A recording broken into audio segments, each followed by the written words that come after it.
देवकी पूछती थी कि उन दोनों झबलों में से उसके पुत्र को कौन सा झबला पूरा आया? दोनों झबले उसके दोनों पुत्रों को पूरे आ गए हैं।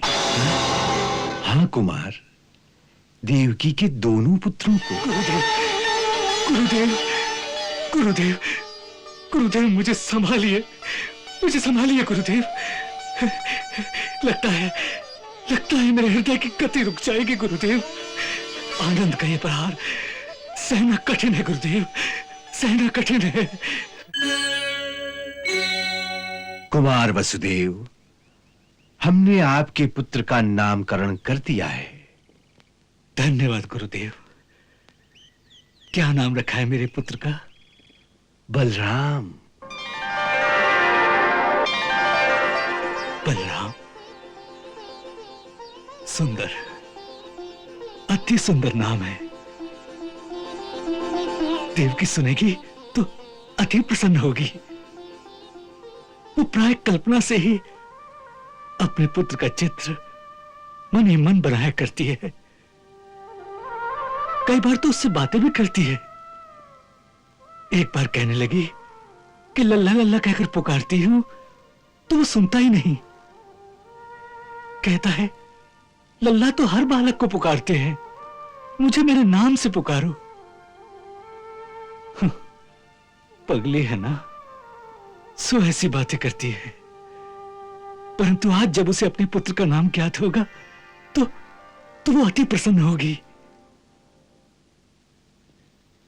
गुरुदेव, देवकी पूछती थी कि उन दोनों झबलों में से उसके पुत्र को कौन सा झबला पूरा आया? दोनों झबले उसके दोनों पुत्रों को पूरे आ गए हैं। हाँ कुमार, देवकी के दोनों पुत्रों को। हमने आपको उस दिन कहा था कि और भी कई रहस्य हैं जिन्हें आपसे छुपा कर रखा गया है, क्योंकि उस समय हमें इन बालकों की सुरक्षा की चिंता थी।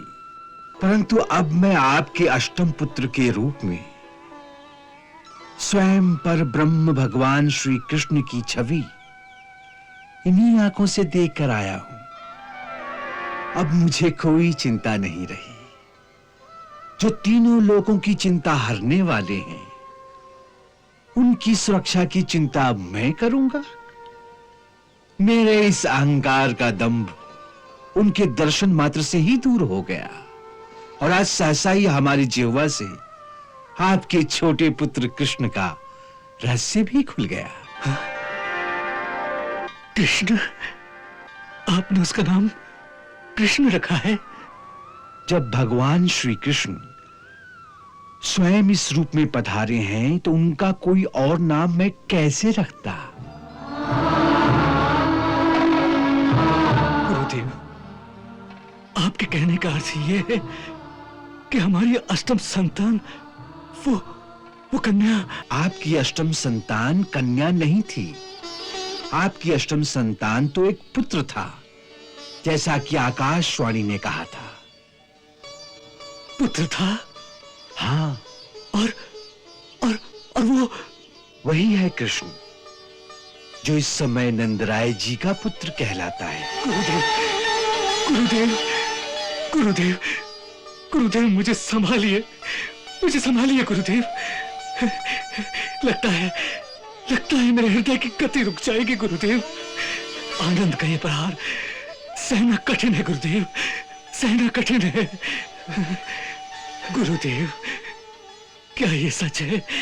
हाँ कुमार, ये सच है। और वो भी सच है कि यही है वो तारणहार जो जगत कल्याण के लिए देवकी के गोद में प्रकट हुआ है। फिर वो कन्या जिसको देवकी ने जन्म दिया था, वो कौन थी? वो स्वयं भगवती योग माया थी। और देवकी ने उन्हें जन्म नहीं दिया था। हाँ। उन्हें तो स्वयं आपने गोकुल से लाकर देवकी के पास लिटा दिया था। गोकुल से लाकर? मैंने? हाँ, आपने। और ये सब उन्हीं भगवती योग माया की प्रेरणा से हुआ था।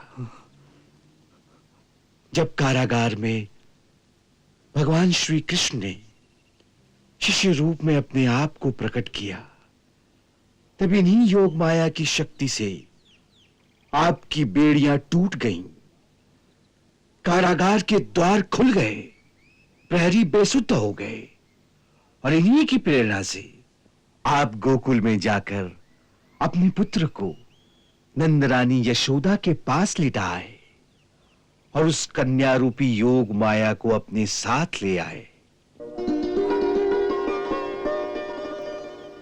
वो योग माया ही थी जो कंस के हाथों से छिटककर आकाश में अष्टभुजा शक्ति के रूप में प्रकट हुई थी।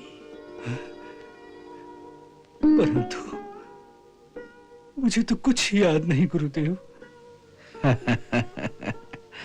उस समय भगवती की इच्छा से आपकी स्मृति पर माया का पर्दा पड़ गया था, जिससे आप सब कुछ भूल गए कुमार। ऐसी दिव्य अनुभूति से मेरी चेतना, मेरी स्मरण शक्ति को वंचित रखकर मेरे साथ अन्याय किया गया है गुरुदेव। गुरुदेव, आपकी पहुंच तो वहां तक है, सो कृपया योग माया से कहिए कि ऐसी विचित्र लीला जो सहस्त्रों युगों में भी इस धरती पर पहले कभी नहीं हुई, उस विचित्र लीला का एक सक्रिय अंग होकर भी उसकी आनंद की स्मृति से मैं वंचित रहूं, यह न्यायोचित नहीं है। जहां तक इस आशंका का प्रश्न है कि मैं सत्यवादी हूं, तो मैं आपको विश्वास दिलाता हूं कि मैं बोलूंगा तो सत्य कहूंगा ना, परंतु यदि बोलूंगा ही नहीं तो मेरे शरीर के सैकड़ों टुकड़े करके भी कोई मुझे बोलने पर विवश नहीं कर सकता। इतना मुझ पर विश्वास रखिए गुरुदेव। परंतु मुझे उस दिव्य अनुभव की याद लौटा दीजिए, उसके एक एक क्षण को मेरे सामने फिर से जीवंत कर दीजिए गुरुदेव, ताकि मैं मन की आंखों से उसकी याद को बार बार अनुभव कर सकूं, उसके एक एक क्षण को मैं बार बार फिर से जी सकूं।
सत्य की परिभाषा बड़ी कठिन है महाराज। मनुष्य जितना जानता है, जितना उसका ज्ञान होता है, उसके लिए उतना ही सत्य है। क्योंकि ज्ञान अधूरा होता है, इसलिए मनुष्य के लिए उसका सत्य भी अधूरा हो सकता है। तो फिर पूर्ण सत्य कौन जानता है? हाँ। पूर्ण सत्य तो केवल अंतर्यामी भगवान ही जानते हैं। इसे कारागार में बंद कर दो, और जब ये कहे इसे होश आ गया, तब हमारे सामने उपस्थित करना। कुमार वसुदेव, तुम अपने आप को सत्यवादी कहते हो। यदि तुम जैसा सत्यवादी झूठ बोले तो उसे क्या दंड देना चाहिए?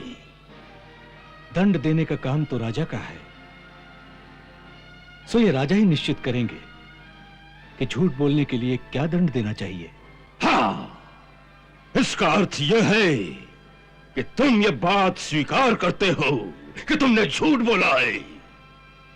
नहीं, मैं इस बात को स्वीकार नहीं करता कि मैंने कोई झूठ बोला है। तुमने अवश्य झूठ बोला है, और इससे इनकार करके एक और झूठ बोल रहे हो। जब उसे अपनी 8वीं संतान कहकर तुम लोगों ने उस कन्या को मेरे हवाले किया, तभी मुझे संदेह हो गया था कि इसमें अवश्य मेरे साथ कोई छल किया जा रहा है। तब मैंने स्वयं तुमसे पूछा था, क्या यह सत्य है कि कन्या का जन्म हुआ? तो उस वक्त तुमने अपनी छाती ठोक कर कहा था, हाँ, ये सत्य है। क्या उस समय तुमने सत्य बोला था? हाँ, उस समय मैंने जो कुछ कहा था वो सत्य था। यदि जो तुमने कहा वो सत्य था, तो जब उस कन्या ने मेरे हाथ से छिटक कर आकाश में अष्टभुजा देवी का रूप धारण करके कहा था कि तुम्हारा मारने वाला पैदा हो चुका है, क्या वो सत्य नहीं था? तुम दोनों में से किसका कथन सत्य था, तुम्हारा या उस देवी का? दोनों का ही कथन सत्य हो सकता है। सत्य दो नहीं हो सकते। सत्य की परिभाषा बड़ी कठिन है महाराज। मनुष्य जितना जानता है, जितना उसका ज्ञान होता है, उसके लिए उतना ही सत्य है। क्योंकि ज्ञान अधूरा होता है, इसलिए मनुष्य के लिए उसका सत्य भी अधूरा हो सकता है। तो फिर पूर्ण सत्य कौन जानता है? हाँ। पूर्ण सत्य तो केवल अंतर्यामी भगवान ही जानते हैं। वैसे भी पूर्ण सत्य क्या और असत्य क्या, इसकी मीमांसा बड़ी जटिल है। सो जितना ज्ञान मुझे था, उसके अनुसार मैंने केवल सत्य कहा था।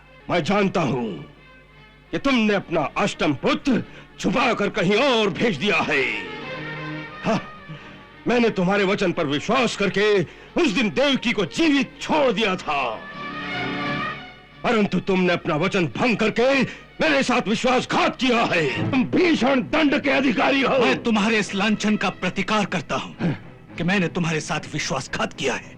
मैंने अपने होश में तुम्हारे साथ कोई छल नहीं किया। तो इसका अर्थ यह है, इसका अर्थ यह है कि तुम उस समय होश में नहीं थे। है? क्या अब होश में हो? अब कुछ बता सकते हो? हाँ? मुझे पूर्ण विश्वास है देवकी अवश्य होश में होगी। मैं उसी से पूछता हूं कि तुम्हें अपना पुत्र अधिक प्यारा है या पति? तब तक तुम्हें फिर से कारागार में बंद करके होश में लाने का प्रबंध करता हूं। जी महाराज। इसे कारागार में बंद कर दो, और जब ये कहे इसे होश आ गया, तब हमारे सामने उपस्थित करना। देवकी, मैं एक ही बात पूछने आया हूं, क्या तुम्हारा 8वां पुत्र गोकुल में पल रहा है? वो कृष्ण नाम का बालक जो नंद और यशोदा का पुत्र कहलाता है, क्या वही तुम्हारा अष्टम पुत्र है? नहीं भैया, वो तो नंजी और यशोदा भाभी का ही पुत्र है। मेरा वो कुछ नहीं लगता। तुम भी अपने पति की भांति झूठ बोल रही हो। नहीं भैया, मैं सच कह रही हूँ। नंजी तो स्वयं आपके दरबार में ही समाचार देने आए थे। उनकी बहुत वर्षों की कामना भगवान ने पूरी की है। यही तो प्रश्न है। इतने वर्षों से जो कामना पूरी नहीं हुई, वो सहसा उसी दिन कैसे पूरी हो गई जिस दिन तुमने एक कन्या को जन्म दिया। ये तो संयोग की बात है। संयोग की नहीं, ये छल की बात है। देवकी, तुम्हें अपना पुत्र अधिक प्यारा है या पति? भैया, भैया ये क्या कह रहे हो? मैं ठीक कह रहा हूँ। यदि झूठ बोलोगी तो पहले तुम्हारे पति को सूली पर चढ़ा दूंगा। मेरे पति सत्यवादी हैं, वो कभी झूठ नहीं बोलते। तुमने मेरी सारी संतानें मुझसे छीन ली। अब मुझे मेरे पति से वंचित ना करो। अपने हाथों अपनी बहन का सुहाग ना उजाड़ो। मैं तुमसे दया की भीख मांगती हूँ भैया, मेरा सुहाग मत उजाड़ो। जिस बहन को अपने भाई का जीवन प्यारा नहीं होता, वो बहन कहलाने के योग्य नहीं होती। ये लोग सीधी तरह नहीं बोलेंगे। इसे भी अपने पति के पास कारागार में भेज दो।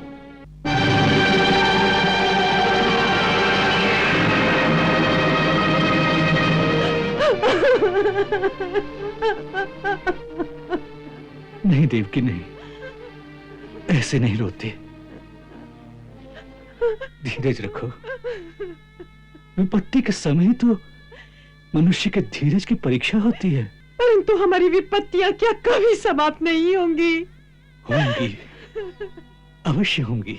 भैया को शायद पता चल गया है हमारे पुत्र के बारे में कि वो गोकुल में पल रहा है। पता नहीं चला है, उसे केवल संदेह है। इसलिए तुम निश्चिंत रहो, तुम्हारे पुत्र को कुछ नहीं होगा। जिसके पुत्र का जीवन संकट में हो, आप उस माँ को निश्चिंत होने को कह रहे हैं। मगर तनिक शांत होकर मेरी बात सुनो तो ना। मुझे शांति का पाठ मत पढ़ाइए। मनुष्य कितना अज्ञानी होता है। कई बार उसे सत्य का ज्ञान न होने के कारण वो अपने सौभाग्य को भी दुर्भाग्य समझने लगता है। 6 पुत्रों की हत्या हो गई और वो 7वें को भी मार डालेगा। आप इसे सौभाग्य कहते हैं? देखो, वो आपको सत्यवादी मानते हैं। यदि एक बार आप सत्य बता दे कि हमारी अष्टम संतान पुत्र नहीं कन्या थी, तो उन्हें विश्वास हो जाएगा। नहीं तो मेरे 7वें पुत्र को ही 8वां पुत्र समझकर उसकी हत्या कर देंगे। नहीं, यह संभव नहीं। मैं ये नहीं कह सकता। क्यों नहीं कह सकते? क्योंकि यह सत्य नहीं है। ये सत्य नहीं तो फिर सत्य क्या है? वही तो बताने का तुम समय नहीं दे रही हो। देवकी, सत्य ये है कि तुम्हारा अष्टम पुत्र भी जीवित है। तुम्हारी 8वीं संतान एक कन्या नहीं बल्कि पुत्र था, और उसका नाम है कृष्ण। देवकी, उसका नाम है कृष्ण। बड़े का नाम है बलभद्र और छोटे का नाम है कृष्ण। बलभद्र और कृष्ण। देवकी,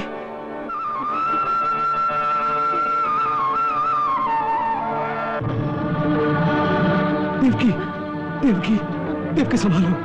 देवकी संभालो अपने आप को। देवकी संभालो अपने आप को। देवकी।